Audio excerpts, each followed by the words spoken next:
Assalamualaikum warahmatullahi wabarakatuh. Apa kabar anak-anak kelas 5? Pada dan harap semuanya dalam keadaan baik-baik saja. Hari ini kita masih belajar di tematik 5H. Sebelum belajar, alangkah baiknya kita berdoa bersama-sama. Rabbi zidni ilma warzuqni fahma.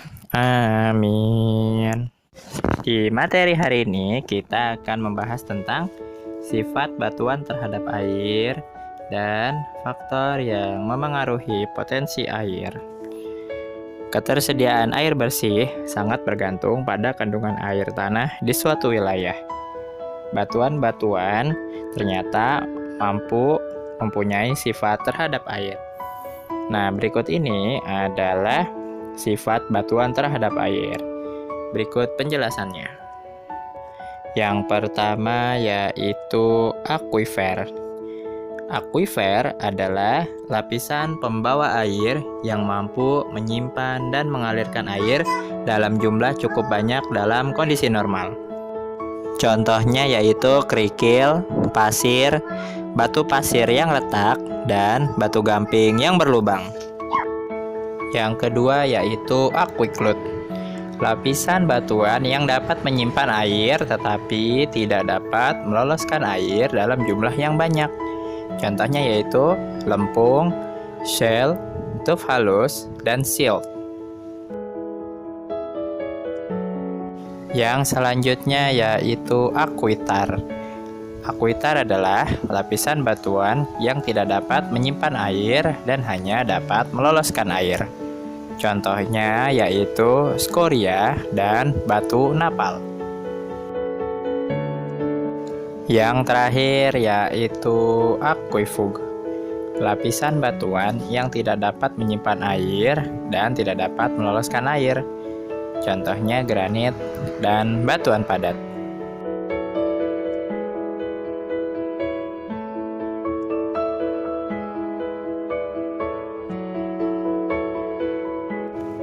Kekeringan adalah peristiwa langkanya keberadaan air di suatu daerah pada waktu tertentu yang diakibatkan oleh beberapa hal tertentu.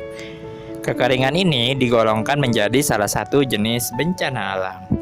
Nah, berikut ini adalah beberapa penyebab kekeringan.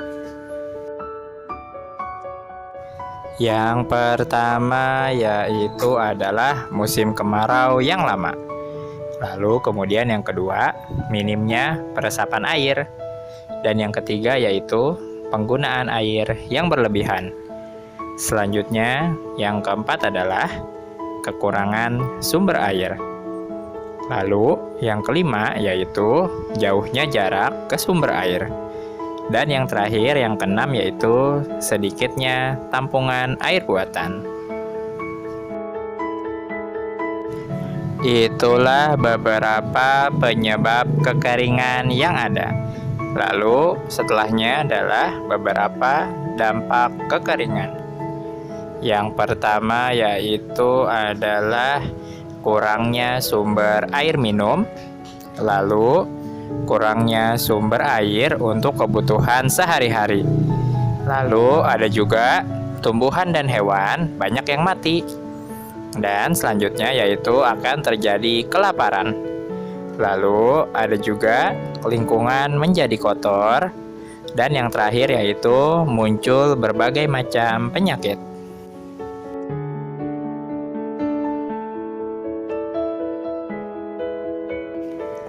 Ketersediaan air tanah sangatlah penting. Air tanah menjadi sumber air untuk memenuhi kebutuhan makhluk hidup. Nah, berikut ini ada beberapa faktor yang memengaruhi potensi air tanah. Mari kita simak penjelasannya. Yang pertama yaitu curah hujan. Curah hujan yang banyak akan menimbulkan cadangan air tanah yang banyak pula. Ketika musim hujan, sumur-sumur warga akan terisi banyak air. Selain itu, air permukaan seperti sungai dan danau akan bertambah. Keadaan sebaliknya akan terjadi pada musim kemarau. Yang kedua yaitu material batuan.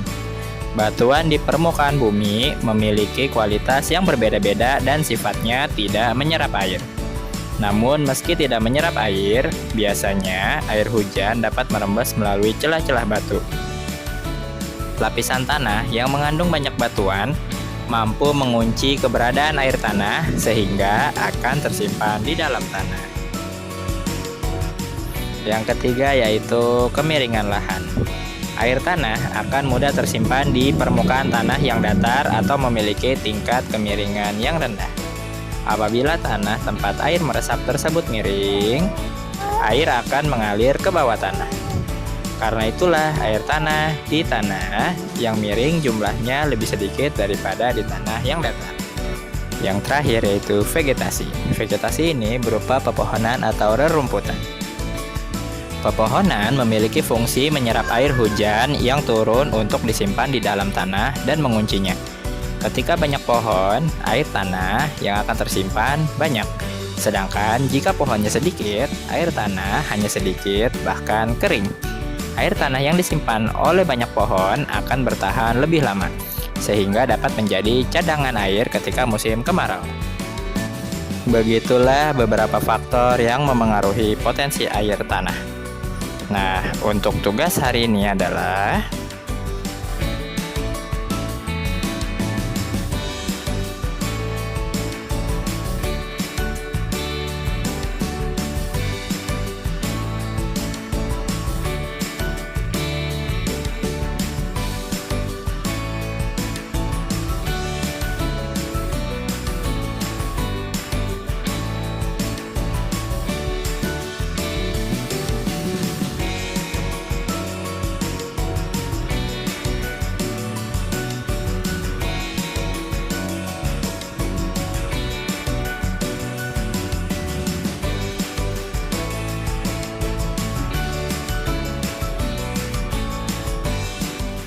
terima kasih telah menyaksikan video yang pada dan buat. Kalian jangan lupa belajar untuk menghadapi penilaian tengah semester genap. Oke, jangan lupa tetap di rumah saja ya. Wassalamualaikum warahmatullahi wabarakatuh.